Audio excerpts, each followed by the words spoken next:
مذاکرات میں نے شروع سے کہا تھا ہم تیار بیٹھے. جنرل باجوہ سے میں نے 2 دفعہ مذاکرات کیے, ٹیم بنائی ہوئی تھی جو ان سے مذاکرات کرتی تھی, صرف یہ کہنے کے لیے کہ یہ ہو ہی نہیں سکتا کہ اب ملک کی سب سے بڑی جماعت کو اگر آپ اس کے اوپر کانٹا ڈالتے ہیں تو پھر جمہوریت پہ کانٹا ڈال دیتے ہیں. یہ تو کہیں ہوتا ہی نہیں ہے, تو اسی مذاکرات کرتے تھے. جب جنرل باجوہ گیا اس کے بعد پھر مذاکرات کی پوری کوشش کی.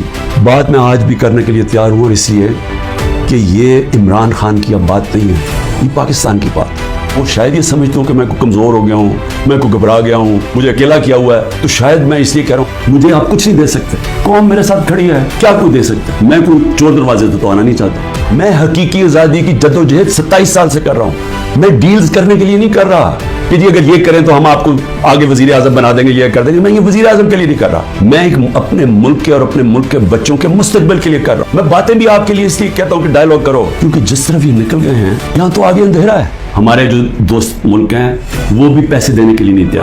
رول آف لا ہی نہیں ہے, انویسٹمنٹ کیسے آئے گی؟ انویسٹمنٹ نہیں آئے گی, دولت میں اضافہ کیسے ہوگا؟ اس کے لیے جب تک کہ حکومت نہیں آتی جو پبلک مینڈیٹ سے آئے, جس کو پبلک سپورٹ کرے, جب تک اعتماد نہیں ہوتا پیسہ نہیں آنے لگا. مقصد کیا ہے کہ کسی طرح عمران خان کے اوپر کانٹا ڈالا ہوا ہے, اب اس نے نہیں آنا. اور اگر تحریک انصاف بھی آئے گی تو وہ سکڑ کے ایک چھوٹی سی جماعت لے کے آنی ہے. اس ملک میں وہ کھچڑی پکی رہے اور جناب اسٹیبلشمنٹ کا کنٹرول ہو جائے. ایک تاریخ کا اسٹوڈنٹ ہوتے ہوئے تو اپنی قوم کو آپ کو یہ مثال دینا چاہتا ہوں کہ جدھر یہ ہم آپ پہنچ گئے ہیں اور آگے لے کے جا رہے ہیں, ان ملکوں کا حال کیا ہوتا ہے. یہی حال جب دوسری جنگ عظیم کے بعد یورپ آدھا آزاد ہو گیا یا جمہوریت آ گئی, وہاں آدھے یورپ کے اندر اسی طرح کے حالات آمریت آ گئی. میڈیا کے اوپر کنٹرول, لوگوں کی زندگی پہ کنٹرول, اس طرح پھر رہتے, جاسوس پھر رہتے ساری جگہ. کوئی بات کرتا تھا اس کو پکڑ کے جیل میں ڈال دیتے تھے, لوگ غائب ہو جاتے تھے گھروں سے.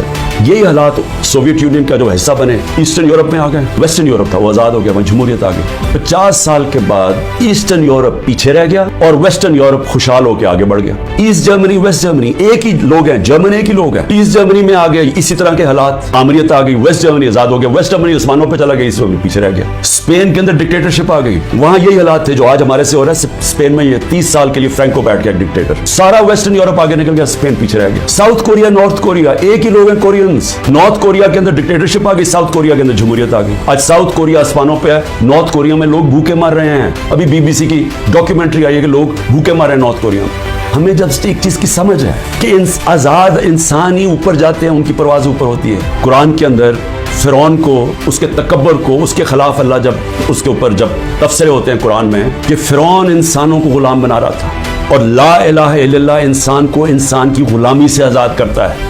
تو جو انسانوں کو غلام بناتا ہے, اللہ نے اس کو جو فرعون کی مثال بتائی ہوئی ہے